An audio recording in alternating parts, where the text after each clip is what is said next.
Hey there, it's David with Yellow Weld. I'm popping in to talk about tank outlets today as an addition to our pricing and frequently asked questions series that we're doing right now. So tank outlets are about what they sound like. They're common for anything that's food grade or sanitary, such as brewing, distilling, food processing, chemical processing, pharmaceutical, etc. There's plenty more. But the way that this works is generally when these companies and facilities acquire these tanks, they come from fabricators and they already have all the piping and the outlets that are required to properly feed the tank, everything that it needs for it to operate the way that it was originally intended. But what happens is throughout time, as companies update what their facility does and they update their process or they expand, occasionally they need additional outlets to feed their process. And this can be to move product or raw materials in and out of the tank. Common ones are going to be water, glycol, wort, finished product, whatever that may be. And sometimes it's even to interface with various instruments, measuring instruments such as thermometers or pressure gauges or flow meters, things like that. And so what we're going to be doing on these tanks typically is we have to cut into the existing tank, the existing equipment, and once we have a hole in there, we have to buff and clean that really well so that it can be free of contaminants or anything that could cause some sort of impurity in the weld. And then we have to fit up our outlet to that hole, and we have to carry out a weld with a back purge. So what that means is that this weld needs an inert environment on the back side of the weld, because we have to weld it with complete joint penetration, so it's melted all the way through to the other side, and that's what creates the smooth surface that allows it to have a sanitary condition. If we don't have that and there's pits or craters or holes in the weld, that's an opportunity for bacteria to get trapped, and that is not what we want at all. So that's part of why you have to hire a reputable contractor for things like this. Is it can catch up with you.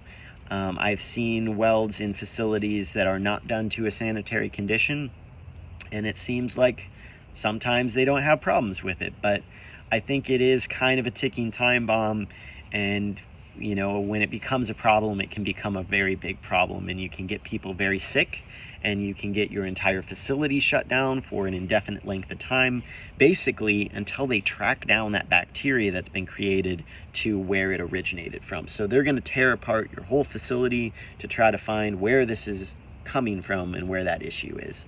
And that's why that this has to be done in such a sensitive way, is because it is kind of a sensitive process. So if you're interested in knowing more about how this is carried out and some of the nitty-gritty to all of this, there's a transcription below that isn't word for word by any means. We actually go into more detail in the writing because it's a little bit easier for people to find information that way if they're just looking for details. But to get on to the pricing aspect of this, because we talked a little bit about the procedure, typically we expect the labor somewhere between $700 and $1,000 to do this. It takes several hours and usually more than one person to carry this out. And it usually costs between $100 and $200 in material. There's a lot of things that can make this vary.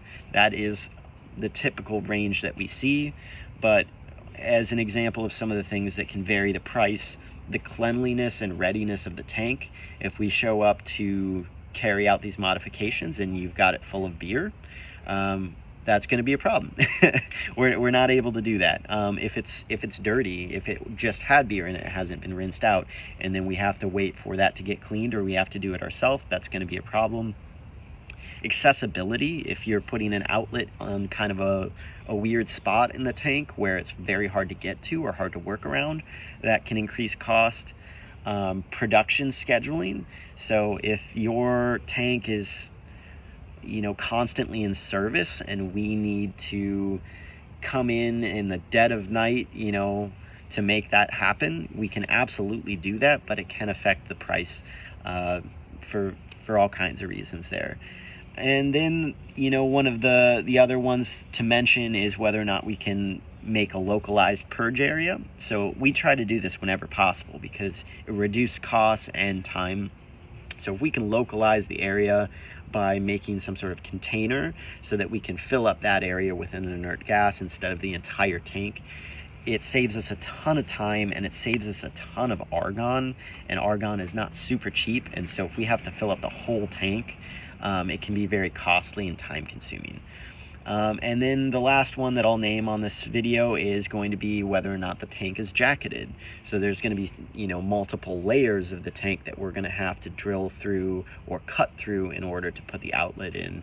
And that just takes a little bit of different sensitivity and requires a little bit different welding.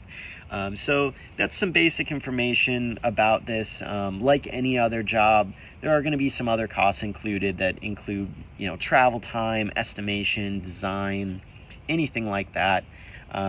These are not numbers that are set in stone, but they should help give you some rough idea of what to budget for and what to expect before you pick up that phone and give me a call. If you have any other questions, please reach out. Please read the transcription and let us know if there's anything we can do to help. Take care.